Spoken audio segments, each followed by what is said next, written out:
My parents stole my credit card and blew $50,000 on my sister's lavish getaway. When my mom rang, chuckling, she sneered, "We maxed out your card, came in real handy. You thought you could hide money from us? Consider this your little punishment." Me? They kept crying. I gave everything, my time, my money, my sanity, just to keep this family afloat, only to be stabbed in the back by the very people I sacrificed for. Samantha stole from me. My parents defended her, and I was made to feel selfish for demanding basic respect. The betrayal burned so deep it hollowed me out. Watching them smile after everything? It made me sick. They didn't just use me, they chose to break me, and I'll never forget it. My name is Emery, and I'm 28 years old on paper. I've got it all together. I lead a fast-paced creative marketing team at a tech company in San Francisco. Sip overpriced cold brew and own more blazers than hoodies. People think I'm thriving, and in some ways I am. But behind the curated highlight reel is a life far more complicated. About a year ago, my father's small business collapsed almost overnight, taking our family's sense of stability with it. Suddenly, I wasn't just Emery the marketing strategist. I became the backbone of my entire family. I moved back into my childhood home, taking on bills, groceries, car payments, and everything in between. My parents were stunned and spiraling. My younger sister Samantha, still glued to her phone and perfectly manicured, like the world hadn't changed. No one asked if I could afford it or if I was okay. They just looked to me calm, competent Emery to fix it. At first, I didn't complain. That's what family does, right? But slowly, I started to notice something I couldn't ignore. I was the only one sacrificing. And that's where my story begins. Not with my success, but with the moment I started questioning the weight I was carrying. It started on a Thursday evening. The kind of quiet, gray-skied evening where everything feels just a little off. I was seated at the kitchen table, sorting through spreadsheets for work with one hand and sipping lukewarm tea with the other. My mother stood at the stove, stirring a thin soup that smelled more of water than seasoning, and casually announced, "Emery says she wants steak for dinner tomorrow." I looked up, confused. "Steak? We can't afford that right now. I just paid off the utilities and Samantha's car insurance." I tried to keep my tone level, calm. But inside, I was tired, burned out. That's when Samantha sprawled across the couch scrolling on her phone. Spoke up with the gall of royalty being inconvenienced. "Big sis, maybe if you gave more for groceries, we wouldn't have to settle for this." My jaw literally dropped. I stared at her stunned. "I give $8 a month," I said slowly, trying to keep the tremble out of my voice. "That should be more than enough," Samantha scoffed, flicking her perfect nails against the phone screen. "Prices are higher now. $8 isn't what it used to be. It's barely enough for a family of 5. That was the moment something broke in me. Not because of the money, but the entitlement, the absolute lack of gratitude. "Fine," I snapped. "I'll give 11. But if that's not enough, maybe you should try contributing yourself." My mother didn't flinch. "It's hard to find work right now," she said, immediately siding with Samantha. And my father? Silent, eyes on the TV. It wasn't just disappointment I felt. It was betrayal. I had been holding us together for months, sacrificing everything. My time, my energy, my peace, only to be told it wasn't enough. That I wasn't enough. And worse, they were protecting the one person doing nothing. It was then I realized, I wasn't part of a family. I was a paycheck wrapped in skin. And for the first time, I started to wonder what would happen if I walked away. I tried to shake it off. The comment, the entitlement, the way my parents didn't even blink before defending Samantha. It all sat heavy in my chest, but I told myself maybe it was just stress. Maybe they were overwhelmed. So I did what I always do. I gave more quietly without complaint. I added another $3 to the monthly household account thinking maybe, just maybe, things would ease up. But days passed, and nothing changed. The fridge still looked empty halfway through the week. The lights were left on all night, wasting power. Samantha continued lounging on the couch, scrolling through influencer videos and acting like life owed her 5-star dinners and luxury skincare. One afternoon, I came home early and found her casually opening an online shopping box. 2 pairs of designer shoes sat nestled in tissue paper, shining like a slap to the face. "Where did you get those?" I asked, my voice too calm for the fire inside. "Oh, they were on sale," she said sweetly. "And since you gave more this month, I figured there was wiggle room." That's when I started checking the statements. My login, my bank account, my salary, being bled dry one order at a time, makeup, clothes, online subscriptions, even takeout from restaurants I'd never seen on our table. Samantha wasn't just spending the grocery money. She was living her best life on my back. I confronted my parents again, my voice shaking. "She's using the money for herself."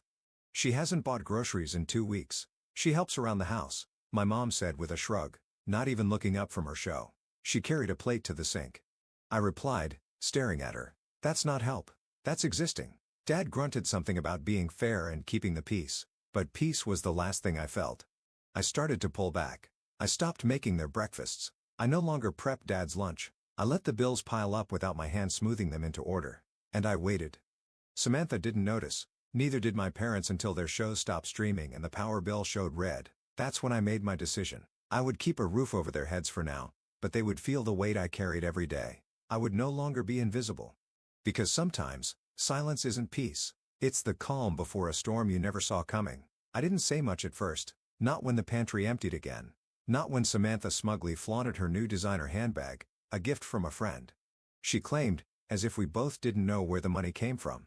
Not even when my mom handed her another wad of cash, whispering like it was some sacred exchange. I just watched. And I waited. Because here's the thing about growing up in a house where you're the backbone and the burden, eventually, you learn to carry the weight with grace. I woke up every morning, packed my own breakfast now, brewed my own coffee, and left for work without saying a word. While they slept in and lived soft, I took on extra shifts. I built a cushion in my account. Slowly and quietly, I stopped asking for fairness. I stopped waiting for thanks. They weren't going to give it to me, and I no longer needed it. Instead, I started journaling. Every cent I spent. Every hour I worked. Every time I swallowed my pride to keep the peace. I tracked it like evidence. Not just for them, but for myself. Proof that I was strong. That I wasn't imagining the imbalance. And when I needed clarity, I ran through Central Park, down the East River, pushing past tourists and dog walkers with the kind of grit born from exhaustion. It was there, in the rhythm of my own breath, that I found resilience. Not in their approval, not in their praise, but in myself. I stopped waiting for Samantha to change. I stopped hoping my parents would see. Instead, I focused on building my escape. I applied for a promotion at work, enrolled in night classes, even started networking with old college friends. Every day, I built a little more. Not just money, but courage, a plan, a way out. Because sometimes strength isn't loud. It doesn't throw plates or scream in the living room. Sometimes, it's a woman waking up before the sun, quietly stacking bricks one by one until she builds herself a door. And one day soon, I plan to walk through it with or without their blessing. It started with a laugh. Not mine, of course, but Samantha's. That airy, self-satisfied chuckle that floated through the hallway like perfume. I had just gotten home. Shoulders aching from a 12-hour day. When I heard her voice drifting from the living room, he bought me the platinum set. Mom, it's like 10 times better than what Emery wears. I paused at the doorway, still holding the grocery bags I'd paid for. My ears prickled at the words. My heart sinking a little lower than it already had. I mean, Emery always wears those budget-friendly pieces. Samantha went on, scrolling through her phone. She calls it minimalist. But let's be honest, it's just broke chic. I could hear my mother giggling in response. She's always been too practical. You were always the charming one. And just like that, it clicked. I wasn't their daughter. I was their workhorse. I dropped the groceries on the counter harder than I meant to. The bang silenced the room. For a moment, no one said anything. Then I stepped in slowly, calmly, my voice quieter than a whisper but sharper than glass. So, what's the occasion? I asked. New jewelry? Matching delusions? Samantha blinked at me like I was an unwanted extra in her carefully curated life. It's just a gift. She shrugged. From someone who appreciates me. My mom added with a shrug. She deserves it.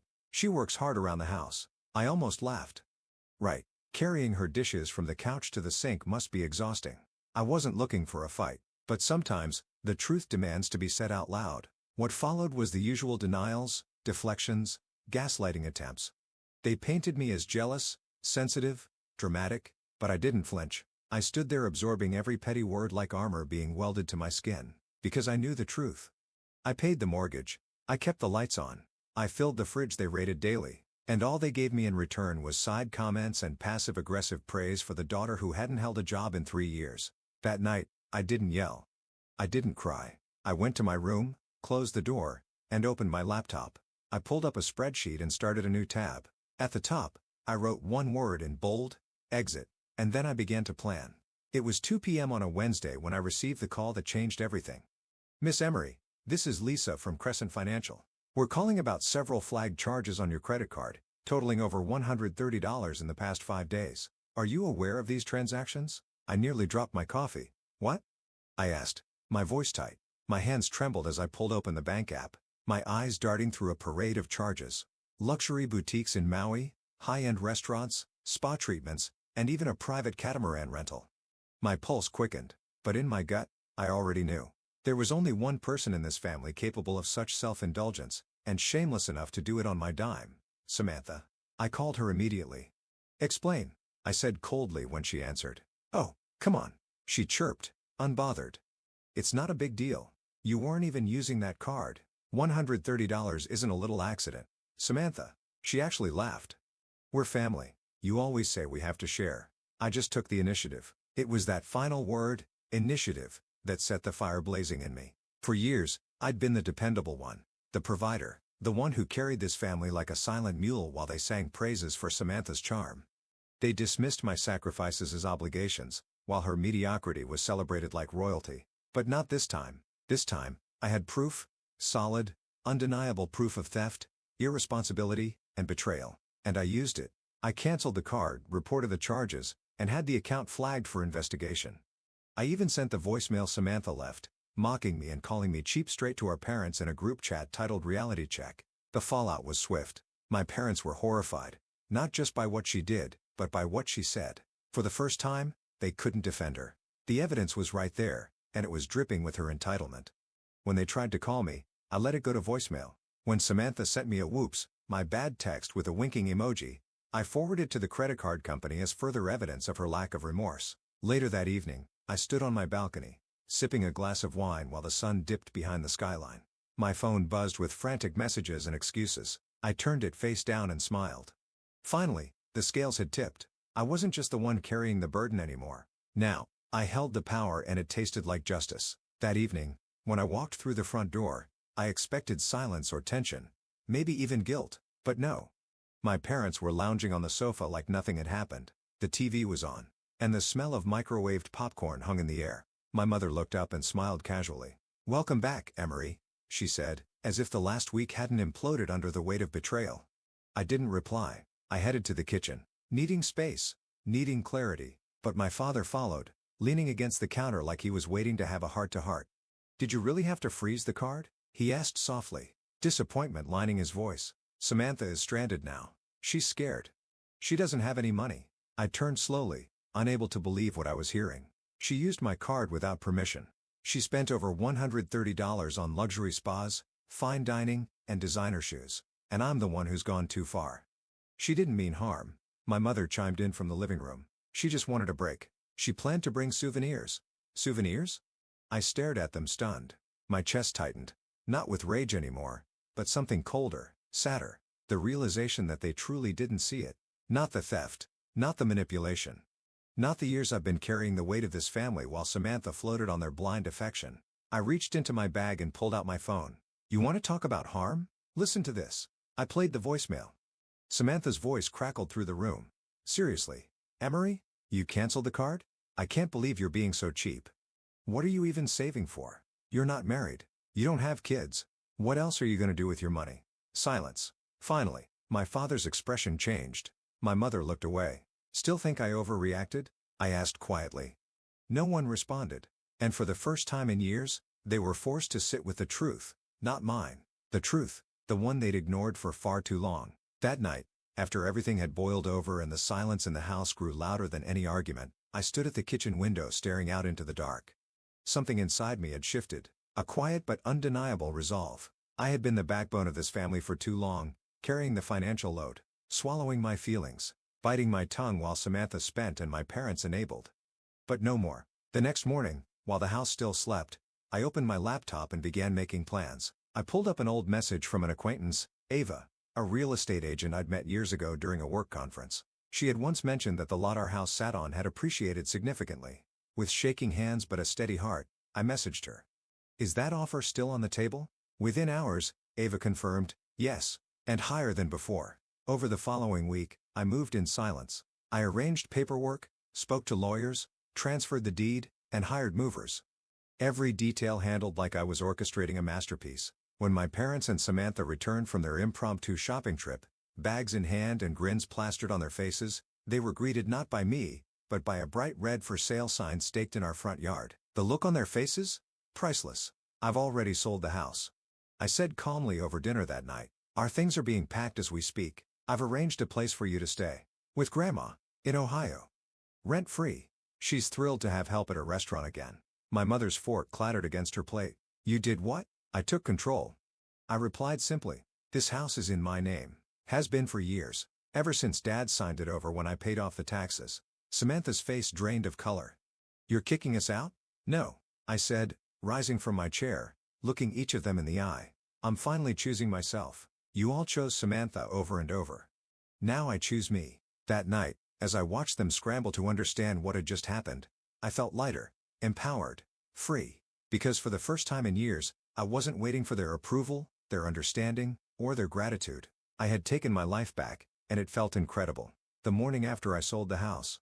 The air felt different, crisp, clean, as if even the wind knew something had changed.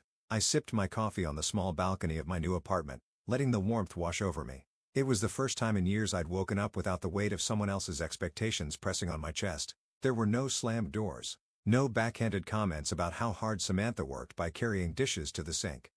No guilt trips about being the cold daughter. Just quiet, just peace, just me. Meanwhile, chaos unfolded back at the old house. My parents had frantically called my grandmother, pleading for sympathy and space. And Grandma, bless her, had said yes, but on one condition: you earn your keep. So off they went to Ohio, where the sauce boils at 5 a.m., the pizza dough doesn't roll itself, and excuses don't bake bread. Samantha called me 3 times that day. I didn't pick up. Her texts were short and pouty. Why are you doing this? Followed by, I thought we were sisters. I almost laughed. Sisters, yes, but not equals, not anymore. I kept moving forward. I unpacked. I set up my workspace. I signed up for a pottery class I'd been eyeing for years. I even bought fresh flowers just for me. No one to question the expense. No one to say it was wasteful. That night, I took a walk through the city. I passed families laughing over dinner, couples strolling hand in hand, and a group of teenagers playing guitar near the fountain. I felt a pang of something, nostalgia, maybe, or grief for the version of me that stayed too long, gave too much, and asked for too little. But I kept walking. One foot in front of the other. Because I wasn't running anymore. I wasn't hiding. I was healing. And for the first time in my adult life, I was living for me. It was a sunny afternoon in Ohio when the delivery truck pulled into the alley behind Grandma's restaurant. Samantha, sweaty from scrubbing ovens, peeked through the back window expecting a produce order. What she got instead was a hard dose of reality, boxes and boxes labeled with her name.